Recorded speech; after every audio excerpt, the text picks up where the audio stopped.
Good morning class.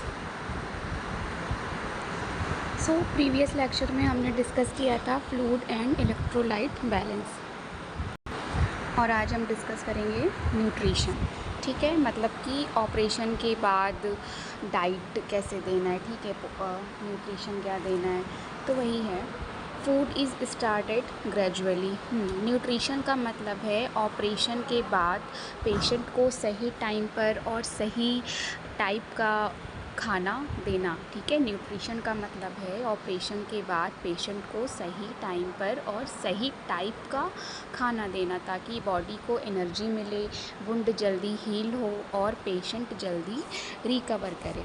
ठीक है, तो डेफिनीशन की बात करें तो क्या है, nutrition is the proper diet given after surgery to help the body heal and regain strength. मतलब कि ऑपरेशन के बाद पेशेंट को धीरे धीरे सही डाइट देना ही न्यूट्रिशन मैनेजमेंट कहलाता है।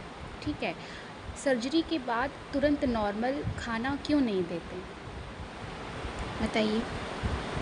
देखो क्या है कि ऑपरेशन के बाद स्पेशली जब जनरल एनेस्थीसिया दिया जाता है तो स्टमक और इंटेस्टाइन कुछ टाइम के लिए स्लो हो जाते हैं। ठीक है, अगर पेशेंट को तुरंत हैवी फूड दे दिया जाए तो वोमिटिंग हो सकती है, नौजिया हो सकती है, और फूड लंग्स में जा सकता है, डाइजेशन ख़राब हो सकता है। ठीक है, इसीलिए डाइट जो है वो स्टेप बाय स्टेप करते हैं। नेक्स्ट हम देखते हैं स्टेप्स क्या क्या हैं। फर्स्ट है आपका आईवी फ्लूइड है, फिर है आपका clear liquid, soft diet, normal diet. तो फर्स्ट जो है आईवी फ्लूइड है ना, सबसे पहले क्या है, पेशेंट को वेन से फ्लूइड दिए जाते हैं, यानी कि आईवी लाइन। ठीक है, वेन से फ्लूइड दिए जाते हैं। क्यों? क्योंकि बॉडी में पानी की कमी ना हो, बीपी मेंटेन रहे, मेडिसिन ईज़िली दी जा सके। ठीक, जैसे पेशेंट को नॉर्मल सलाइन या डीएनएस ड्रिप लगाई जाती है। नेक्स्ट है आपका क्लियर लिक्विड्स। हाँ, क्लियर लिक्विड्स डाइट मतलब कि जब पेशेंट होश में आ जाए और वोमिटिंग ना हो, तो इसमें क्या है, इसमें मिलता है आपका वाटर, कोकोनट वाटर हो गया, लेमन वाटर है, एप्पल जूस हो गया। ठीक, क्लियर सूप हो गया, यही है। क्योंकि क्या है, स्टमक को धीरे धीरे काम करना सिखाना है। ठीक है, जैसे ऑपरेशन की 6 से 8 घंटे बाद डॉक्टर पानी पीने की परमिशन देते हैं। नेक्स्ट है सॉफ्ट डाइट। देखो क्या है कि अगर पेशेंट क्लियर लिक्विड्स को टॉलरेट कर रहा है, ठीक है, तो सॉफ्ट डाइट में क्या क्या है, आपका खिचड़ी है, दलिया हो गया, दही है, आपका सॉफ्ट राइस है, इडली हो गया, है ना, क्योंकि डाइजेस्ट क्या है, डाइजेस्ट करना इजी होता है। नेक्स्ट है आपका नॉर्मल डाइट। नॉर्मल डाइट मतलब क्या है कि जब डाइजेशन नॉर्मल हो जाए, मतलब पेशेंट नॉर्मल घर का हेल्दी खाना खा सकता है। ठीक है, जैसे आपका मिल्क है, एग हो गया, पनीर है, दाल है, फिश है, चिकन हो गया, तो ये वुंड हीलिंग को फास्ट करता है। ठीक है, हाँ, चिकन कब देना है, डॉक्टर की एडवाइस के हिसाब से हमें देना है, क्योंकि डाइजेस्टिव सिस्टम को एनेस्थीसिया के बाद रिकवर होने में टाइम लगता है, इसीलिए फूड क्या है, फूड ग्रेजुअली दिया जाता है। जैसे एग्जांपल के थ्रू समझो कि एक पेशेंट का अपेंडिक्स ऑपरेशन हुआ। ठीक है, एक पेशेंट का क्या है, अपेंडिक्स ऑपरेशन हुआ, तो यहाँ पे एग्जांपल दिया है कि ए पेशेंट में first receive water then soup and later a normal diet. मतलब कि देखो क्या है कि एक पेशेंट का अपेंडिक्स ऑपरेशन हुआ। ठीक है, तो डाइट सीक्वेंस हम बनाएंगे। पहले डे 1 पे क्या देंगे, आईवी फ्लूइड है, फिर वाटर देंगे, फिर सूप देंगे, फिर खिचड़ी देंगे। ठीक है, फिर नॉर्मल डाइट देंगे। तो इसमें आपको देखना है कि पेशेंट को नौजिया तो नहीं है, वोमिटिंग तो नहीं है, गैस पास हुई है या नहीं, बावल साउंड आ रहे हैं या नहीं। ठीक है, पेशेंट डाइट टॉलरेट कर रहा है या नहीं। कॉम्प्लिकेशंस भी हैं, जैसे कि अगर न्यूट्रिशन सही ना मिले तो क्या होगा, वीकनेस आएगी, इन्फेक्शन हो सकता है, वेट लॉस हो सकता है, डिहाइड्रेशन है, और इलेक्ट्रोलाइट इम्बैलेंस है। ठीक है, नेक्स्ट है आपका early ambulation. Helping the patient walking as clearly as possible after surgery. Early ambulation का मतलब है ऑपरेशन के बाद डॉक्टर की परमिशन मिलते ही पेशेंट को जल्दी उठाकर चलाना। ठीक है, तो आप कह सकते हो कि early ambulation means helping the patient sit, stand and walk as soon as safely possible after surgery. जल्दी चलना क्यों ज़रूरी है? यहाँ पे क्वेश्चन बनता है कि जल्दी चलना क्यों ज़रूरी है।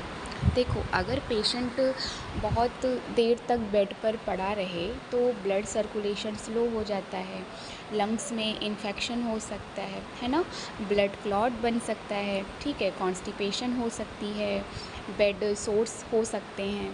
ठीक, इसीलिए डॉक्टर परमिशन मिलते ही पेशेंट को चलाया जाता है।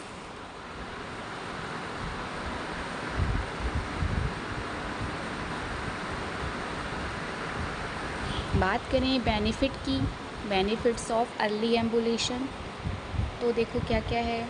Improve blood circulation, prevents blood clots यानी कि DVT। ठीक है, फर्स्ट क्या है, इम्प्रूव ब्लड सर्कुलेशन, मतलब कि वॉकिंग से ब्लड पूरे बॉडी में अच्छे से सर्कुलेट होता है क्योंकि हर ऑर्गन को ऑक्सीजन और न्यूट्रिएंट्स मिलते हैं।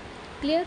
नेक्स्ट है आपका प्रिवेंट्स ब्लड क्लॉट्स, मतलब कि क्या है इसमें कि बेड पर ज़्यादा पड़े रहने से पैरों की वेन्स में ब्लड क्लॉट बन सकता है ना। वॉकिंग ब्लड फ्लो को बढ़ाती है और क्लॉट बनने से बचाती है। नेक्स्ट है आपका प्रिवेंट्स निमोनिया। वॉकिंग से क्या है, वॉकिंग से लंग्स अच्छे से एक्सपेंड होते हैं, पेशेंट डीप ब्रीदिंग करता है, इससे लंग्स में म्यूकस जमा नहीं होता है। नेक्स्ट है आपका प्रिवेंट्स कॉन्स्टिपेशन, मतलब कि वॉकिंग से क्या है, वॉकिंग से इंटेस्टाइन एक्टिव होती है, डाइजेशन इम्प्रूव होता है। एक और पॉइंट है, आप नोट कर लीजिएगा, फास्टर रिकवरी, मतलब कि जल्दी चलने वाले पेशेंट जनरली जल्दी रिकवर करते हैं और जल्दी डिस्चार्ज होते हैं। तो इसमें आपकी रिस्पॉन्सिबिलिटीज़ क्या है? आपको जो है पहले क्या करना है, पहले पेशेंट को बेड पर बिठाना है, फिर खड़ा करना है ना, फिर सपोर्ट के साथ चलाना है, डिज़नेस हो तो तुरंत बिठाना है, BP है और पल्स है उसको मॉनिटर करना है। एग्ज़ाम्पल देखो दिया है, a patient may be help to walk within 24 hours after surgery if allowed by the doctor. मतलब कि क्या है कि एक पेशेंट का हर्निया ऑपरेशन हुआ। ठीक, एग्जांपल बता रही हूँ कि एक पेशेंट का हर्निया ऑपरेशन हुआ तो डॉक्टर ने अगले दिन चलने की परमिशन दी। ठीक है, तो आपने क्या किया, आपने पेशेंट को सपोर्ट देकर कॉरिडोर में चलाया, जिससे क्या हुआ, गैस पास हुई, डाइजेशन इम्प्रूव हुआ, पेशेंट जल्दी रिकवर हुआ। क्लियर। अगर अर्ली एम्बुलेशन ना हो तो क्या होगा, ब्लड क्लॉट हो सकता है, निमोनिया है आपका, कॉन्स्टिपेशन है, मसल वीकनेस हो गया और बेड सोर्स हो गया, रिकवरी में भी डिले होगा। ठीक है, नेक्स्ट है आपका deep breathing and coughing exercise, मतलब कि गहरी सांस और खांसी की एक्सरसाइज है ना। देखो यहाँ पे लिखा है, teach the patient to breathe deeply and cough gently. मतलब कि ऑपरेशन के बाद पेशेंट को डीप ब्रीदिंग और कंट्रोल्ड कफिंग सिखाया जाता है। ठीक है, डीप ब्रीथिंग मतलब क्या है, गहरी सांस लेना, और कंट्रोल कफिंग मतलब क्या है, हल्के से खांसी करना। ठीक है, ये सब सिखाया जाता है। तो ये एक्सरसाइजेज लंग्स को हेल्दी रखती है और चेस्ट में जमा म्यूकस को बाहर निकालती है। ठीक है, तो आप कह सकते हो क्या कि deep breathing and coughing exercise are taught after surgery to keep the lungs clear and improving breathing। Okay, यहाँ पे क्वेश्चन बनता है कि सर्जरी के बाद इसकी ज़रूरत क्यों होती है। देखो, ऑपरेशन के बाद क्या है, ऑपरेशन के बाद पेशेंट पेन की वजह से डीप ब्रीथ नहीं लेता, एनेस्थीसिया का इफ़ेक्ट लंग्स को स्लो कर देता है, राइट। बेड पर ज़्यादा देर रहने से लंग्स में म्यूकस जमा होता है, तो ये सब जो है, ये सब निमोनिया का रिस्क बढ़ा देते हैं, है ना। ये सब क्या है, लंग इन्फेक्शन का रिस्क बढ़ा देते हैं।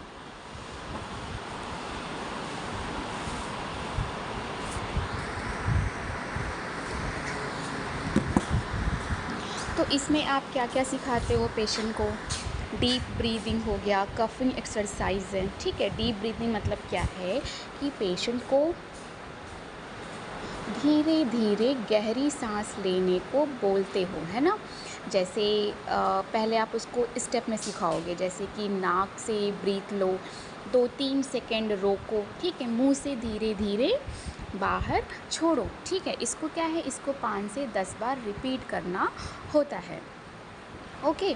और क्या सिखाओगे आप? कफिंग एक्सरसाइज, मतलब कि पेशेंट को जो है जेंटली खांसी करने के लिए बोला जाता है, ठीक है। अगर एब्डोमिनल सर्जरी हुई हो तो पिलो को वुंड पर सपोर्ट देकर कफ कराया जाता है। इससे क्या है, इससे पेन कम होता है।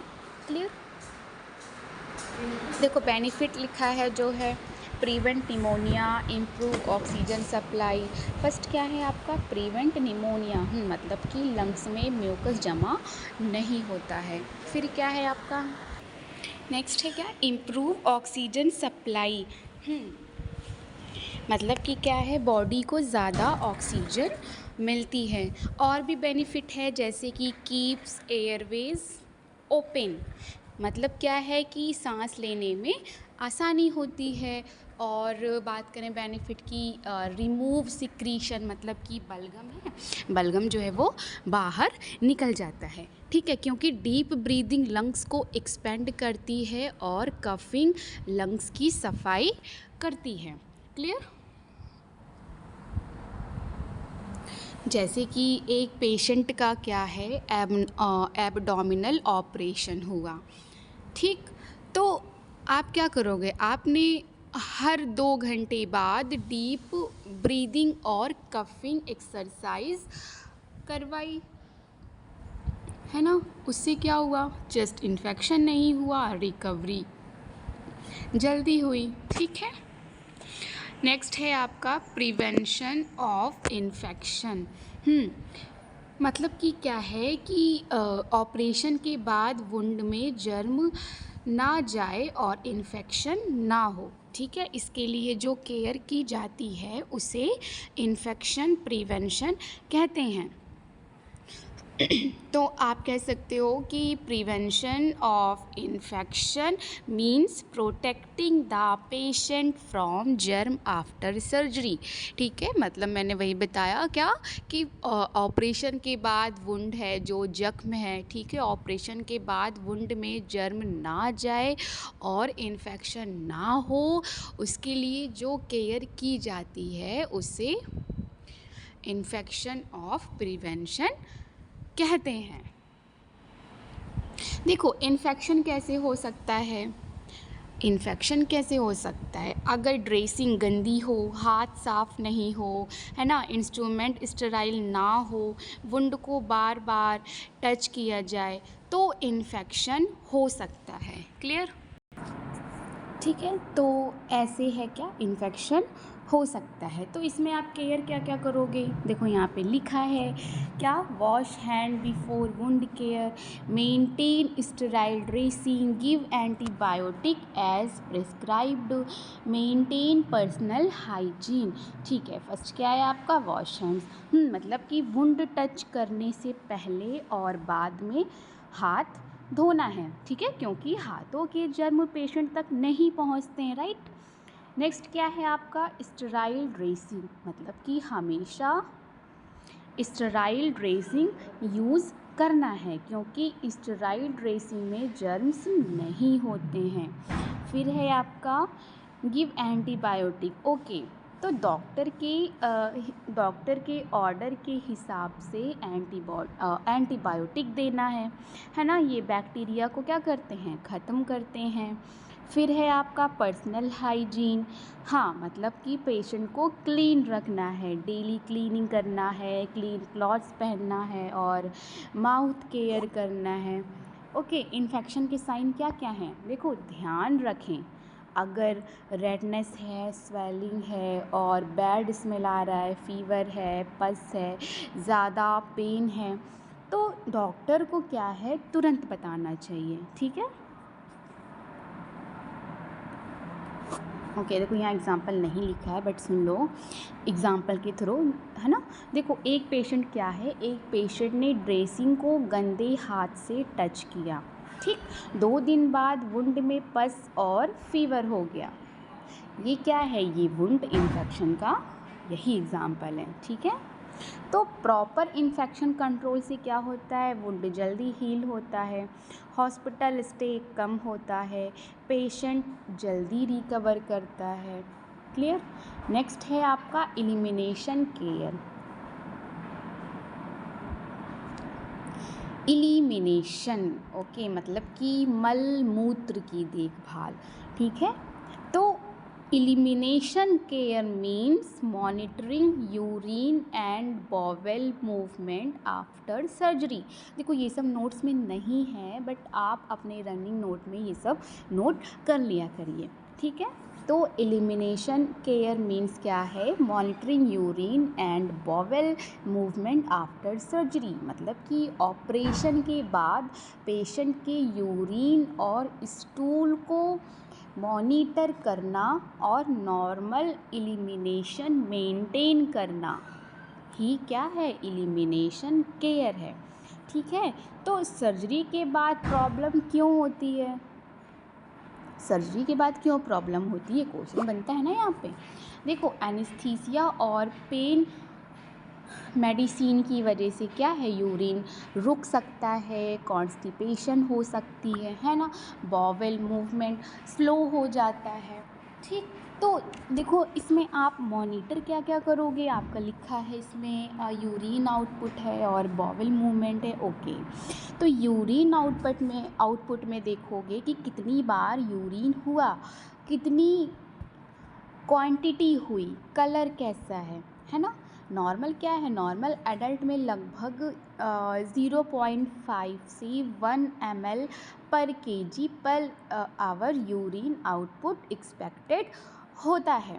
ठीक है, तो अगर यूरिन नहीं आए तो हो सकता है क्या क्या, यूरिन रिटेंशन है, डिहाइड्रेशन हो गया, किडनी प्रॉब्लम हो गया, है ना, तो डॉक्टर को इन्फॉर्म करना ज़रूरी है। क्लियर।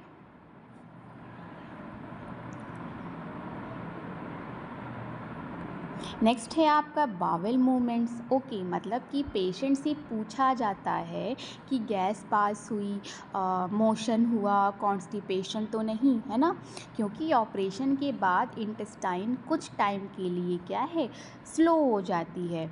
तो कॉन्स्टिपेशन से बचने के लिए पानी पियो, ठीक है, फाइबर डाइट लो, वॉकिंग करो, ज़रूरत हो तो स्टूल सॉफ्टनर लो। ठीक है, जैसे the patient should report difficulty in passing urine. हाँ, मतलब कि एक पेशेंट को क्या है, ऑपरेशन के 2 दिन बाद भी मोशन नहीं हुआ, तो डॉक्टर ने वॉकिंग करवाई, फाइबर डाइट दी, स्टूल सॉफ्टनर दिया, उसके बाद कॉन्स्टिपेशन क्या है, ठीक हो गई। क्लियर। तो इसमें आपकी रिस्पॉन्सिबिलिटीज़ क्या है, आपको क्या करना है, यूरिन आउटपुट चार्ट मेंटेन करना है, इनटेक आउटपुट रिकॉर्ड लिखना है, कैथेटर की केयर करना है, कॉन्स्टिपेशन ऑब्ज़र्व करना है ना, पेशेंट को हाइड्रेशन और वॉकिंग के लिए मोटिवेट करना है। ठीक है, अगर इलिमिनेशन केयर ना हो तो क्या क्या कॉम्प्लिकेशन हो सकते हैं, यूरिनरी रिटेंशन है, यूटीआई हो गया, और कॉन्स्टिपेशन है, एब्डोमिनल पेन हो सकता है ना, एब्डोमिनल पेन भी हो सकता है, डिहाइड्रेशन है, किडनी प्रॉब्लम्स भी हो सकता है। क्लियर। तो याद रखिएगा कि डीप ब्रीदिंग और कफिंग क्या क्या है, लंग्स को एक्सपेंड करता है, निमोनिया से बचाता है, ऑक्सीजन सप्लाई इम्प्रूव करता है। ठीक है, बात करें प्रिवेंशन ऑफ इन्फेक्शन की तो आप लिखोगे हैंड वॉशिंग, स्टेराइल ड्रेसिंग है, एंटीबायोटिक्स हो गया, है ना। एलिमिनेशन केयर की बात करें तो क्या है, यूरिन आउटपुट मॉनिटर करना है, बॉवेल मूवमेंट मॉनिटर करना है, कॉन्स्टिपेशन और यूरिनरी रिटेंशन से बचाव करना है, इनटेक आउटपुट चार्ट मेंटेन करना है। क्लियर।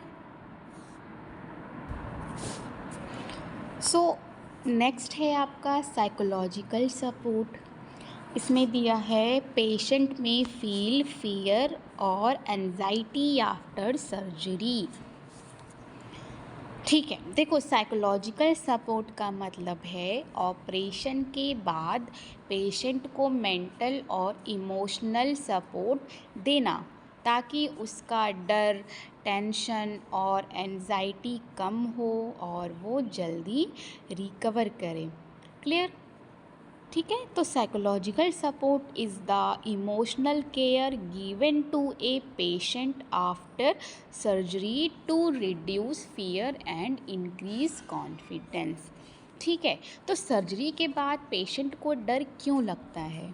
देखो, ऑपरेशन के बाद पेशेंट के मन में बहुत से सवाल होते हैं, जैसे कि मेरा ऑपरेशन सक्सेस हुआ या नहीं, पेन कितना होगा, है ना, मैं कब ठीक होंगी, है ना, और मुझे कितने दिन हॉस्पिटल में रहना पड़ेगा, क्या कोई कॉम्प्लिकेशन तो नहीं होगी। तो ये सब जो है उसके मन में सवाल होते हैं ना, ये सब सोचकर पेशेंट क्या है, एंजाइटी फील कर सकता है। ठीक है, तो इसमें आप केयर क्या करोगे, रीअश्योर द पेशेंट। हाँ, पेशेंट को क्या है, हिम्मत देना है। ठीक है, तो आप उसको प्यार से समझाओगे कि आपका ऑपरेशन सक्सेसफुल हुआ है ना, आप ठीक हो रहे हैं, हम आपके साथ हैं, क्योंकि पेशेंट का कॉन्फिडेंस बढ़ता है और स्ट्रेस कम होता है। ठीक है, जैसे पेशेंट ने बोला कि मुझे बहुत डर लग रहा है। ठीक है, तो नर्स क्या बोलेगी, चिंता मत करो, आपकी रिकवरी अच्छी चल रही है ना।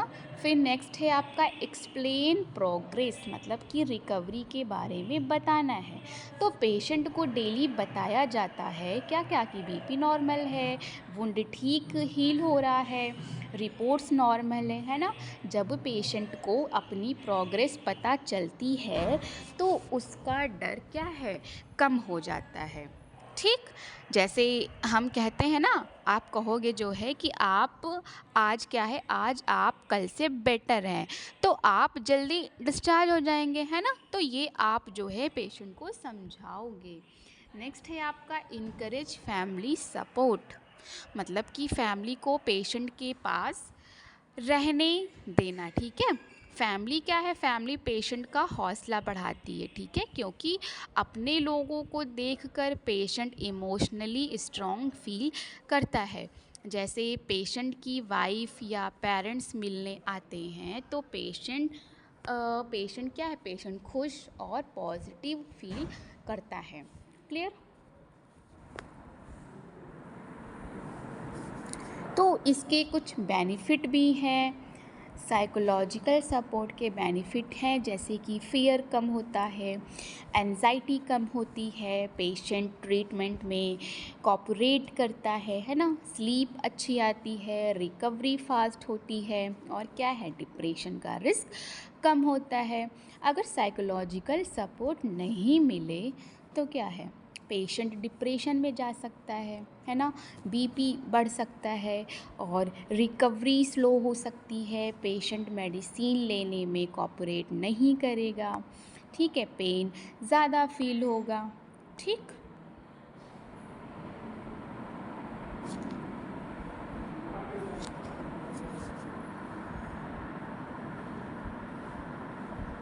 तो आज की क्लास में हमने पढ़ा प्रिवेंशन ऑफ इन्फेक्शन है, एलिमिनेशन केयर है आपका, और साइकोलॉजिकल सपोर्ट है। ठीक है, नेक्स्ट क्लास में हम पढ़ेंगे ये जो इमेज दिया है इसको भी समझ लेंगे थोड़ा सा, है ना। पोस्ट ऑपरेटिव केयर, ठीक है, इस इमेज में क्या क्या है इसको भी हम समझेंगे। देन पोस्ट ऑपरेटिव कॉम्प्लिकेशन भी पढ़ेंगे हम लोग।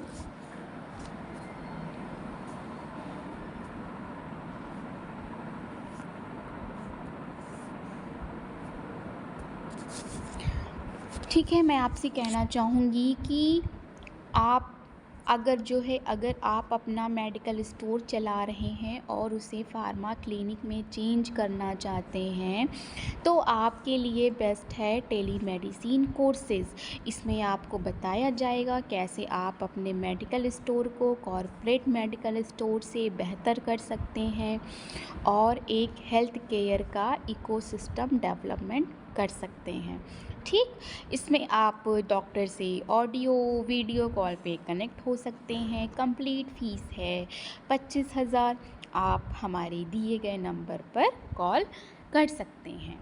ओके, सो क्लास आज यहीं तक रखेंगे हम अपना। कल हम पढ़ेंगे मैनेजमेंट, हाँ ये पोस्ट ऑपरेटिव केयर, ठीक है, ये जो इमेज में है। ओके, ठीक है क्लास, थैंक यू।